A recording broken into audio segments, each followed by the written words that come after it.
आहो, काय झालंय तुम्हाला? कशाला एवढी चिंता करताय तुम्ही, मला सांगा बरं. हा, अहो, एक नोकरीच गेली ना तुमची.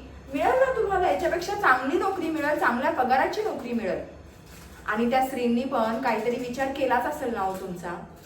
कोणाच्या लाईफमध्ये चढ उतार येत नाही, सगळ्यांच्या लाईफमध्ये येतात. मग एवढं खिन्न होऊन बसतात का, सांगा बरं मला. नाही, बिलकुल पण नाही. मला हे तुमचं वागणं बिलकुल आवडलेलं नाहीये. असं नाही करायला पाहिजे. आपल्या छोट्या छोट्या पिल्लांकडे बघा. हा, काय म्हणत असतील ते, काय झालंय पप्पांना, काय झालंय पप्पांना, काय सांगायचं मला सारखं सारखं.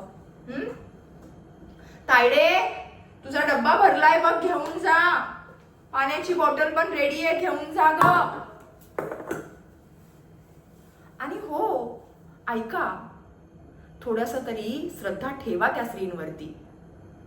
त्यांच्या मनाप्रमाणे सगळ्या गोष्टी घडत असतात, आपल्याप्रमाणे नसतात घडत. हो, ही लहान मुलं जी आहेत ना, ती देवाघरची फुलं आहेत. ती हसतायत ना, म्हणजे आपल्या घरात हसती खेळती लक्ष्मी आहे. एवढं खिन्न होऊन बसायची गरज नाहीये तुम्हाला. मग किती विचार करता हो तुम्ही या सगळ्या गोष्टीचा. मला बिलकुल नाही आवडत तुमचा हा सगळा प्रकार. आणि सोडून द्या बरं त्या नोकरीला, जाळ घाला त्या नोकरीला. याच्यापेक्षा पण भारी पगारीची नोकरी तुम्हाला चांगली मिळेल आणि खूप लवकर मिळेल. हो, चला, तुमचा फेवरेट डाळ भात केलाय मी. येत आहे ना तुम्हाला, आवडती डाळ बनवली तुमची, मुगाची डाळ. चला, येत आहे ना. असं हसायचं जरा. किती छान वाटतं बघा बरं तुमच्या चेहऱ्यावरती हसू. हा, हसायला काही पैसे लागतात का, सांगा बरं.